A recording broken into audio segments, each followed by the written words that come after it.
Good evening. Leading Supersport Sunday, it took the All Blacks a while to settle down, but when they did, they were simply too good for the Wallabies at Jade Stadium, winning 32 points to 12. But the Aussies were right in the match until number 8, Rocky Elsom, was sin-binned with half-time approaching. Mark Graham reports. The All Blacks fielded their first 15 for the first time this season. No strings attached.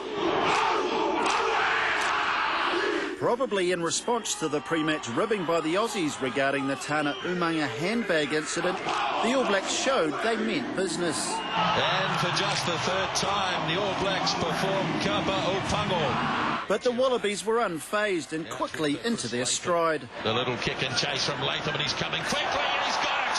Now here's a great opportunity. Rogers, he's got support from Takiri, and the Wallabies are in. Australia's backs might have been up to it, but up front the Wallabies were beginning to buckle. And when number 8 Rocky Elsom was sin-binned for his third indiscretion, the All Blacks capitalised.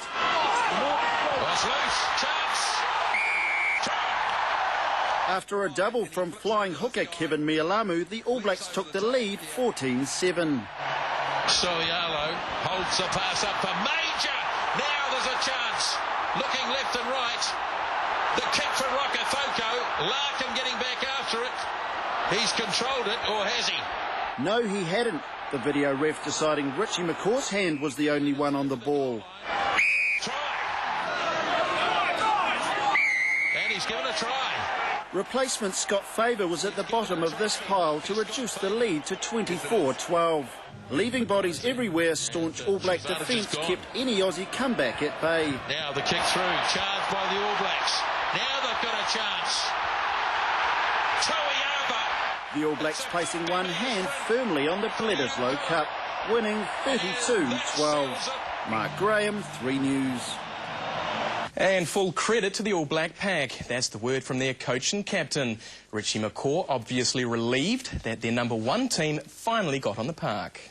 I don't know, I think this week, just having the, you know, as opposed to the last 3 weeks, that, you know, if we be honest, it felt a little bit disjointed, but once we had the 30 together, there was a real sort of edge and excitement during this whole week, and the Type 5 certainly set the platform. We felt that we had a scrum that would could do the business if we all worked together, and a line out that would give us good starters and hopefully put them under a bit of pressure on their ball. Forwards and backs actually chimed in well together, catched and passed well, get us into space. So I think there's a lot of skill showed by the 15, not only the backs. We definitely gave New Zealand a lot of opportunities, 4 tries, and most of them came directly from our mistakes. And New Zealand are a great rugby side, and they gave us very little. The All Blacks have won 19 Test matches at home, and I think that's a record for the All Blacks in the 100 years of the history of the game. And for more post-test analysis, we're now joined by 3 News rugby editor Hamish Mackay. Good evening, Anthony. Good evening, Hamish. Right, the All Blacks obviously delighted. What stood out for you?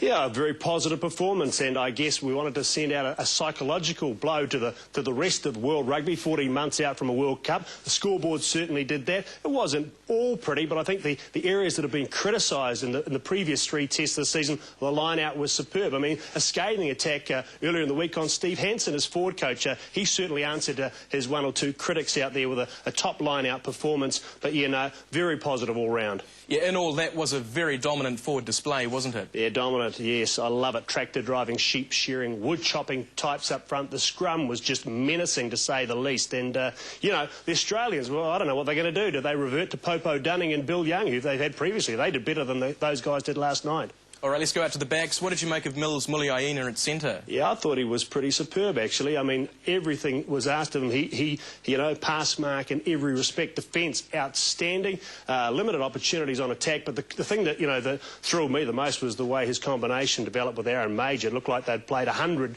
games together in the midfield. Yeah, okay, excellent. South Africa in a fortnight. Would you tinker with the team at all?